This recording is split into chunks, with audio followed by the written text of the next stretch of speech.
कांग्रेस को बहुत भारी पड़ेगा। छत्तीसगढ़ में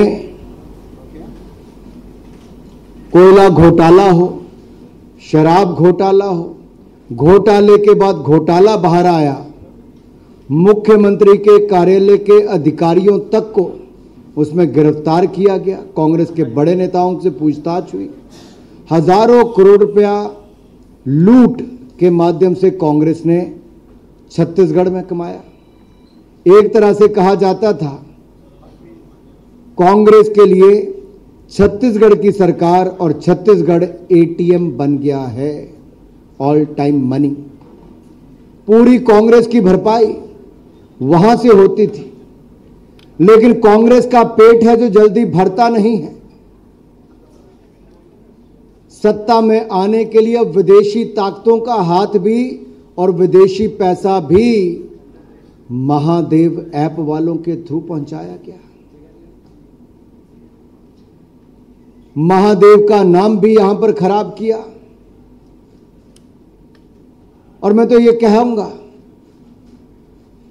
कि घोटाले पे घोटाला तो किया ही, ये महादेव ऐप से सामने आया कि कांग्रेस की सरकार ऊपर से नीचे तक पूरी भ्रष्टाचार में फंसी हुई थी।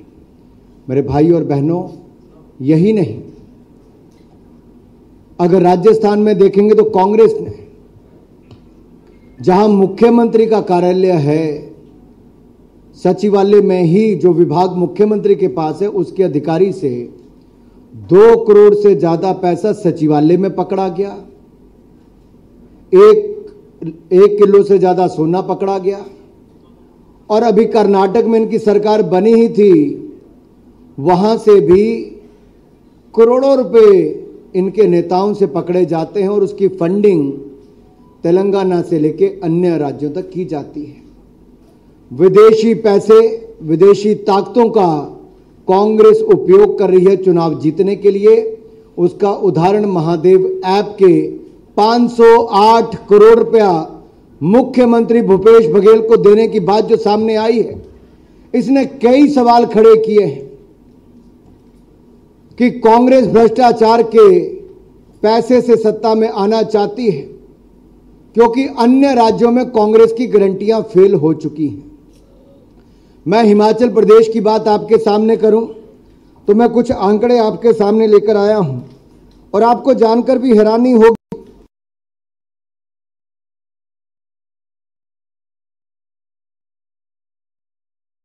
झूठी कांग्रेस, झूठी गारंटियां।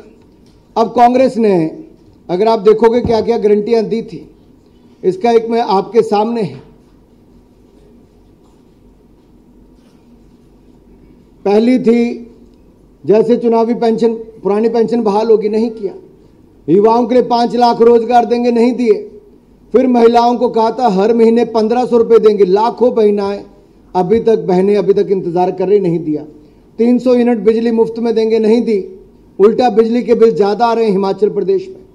बागवान तय करेंगे कि फलों की कीमत क्या होगी, बागवानों ने फल पानी में बहा दिए, ऐसी हालत हिमाचल प्रदेश में हो गई। युवाओं के लिए 680 करोड़ का स्टार्टअप फंड नहीं किया। मोबाइल क्लिनिक तो क्या देने थे, जो थे वो भी बंद कर दिए। और पशुपालकों से कहा था कि 100 रुपए लीटर दूध खरीदेंगे, खरीद नहीं की।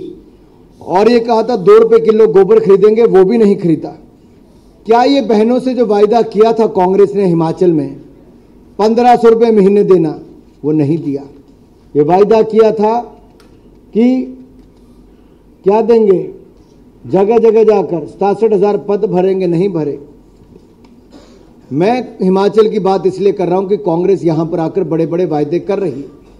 मैंने कांग्रेस की बात पहले इसलिए की क्योंकि पैसा कांग्रेस कर्नाटक से भ्रष्टाचार का और विदेशों से, यूएई से पैसा, अब विदेशी धन, विदेशी ताकतें और ऐप, नए नए तरीकों के माध्यम से कांग्रेस सट्टे के पैसे से सत्ता में आना चाहती है। 508 करोड़ रुपया मुख्यमंत्री भूपेश बघेल को देने की बात सामने आई है। तो मेरे कई सवाल कांग्रेस पार्टी से पहले यहां पर हैं। क्या यह सत्य है कि छत्तीसगढ़ में कांग्रेस के नेताओं को शुभम सोनी के माध्यम से असीम दास पैसा देता है?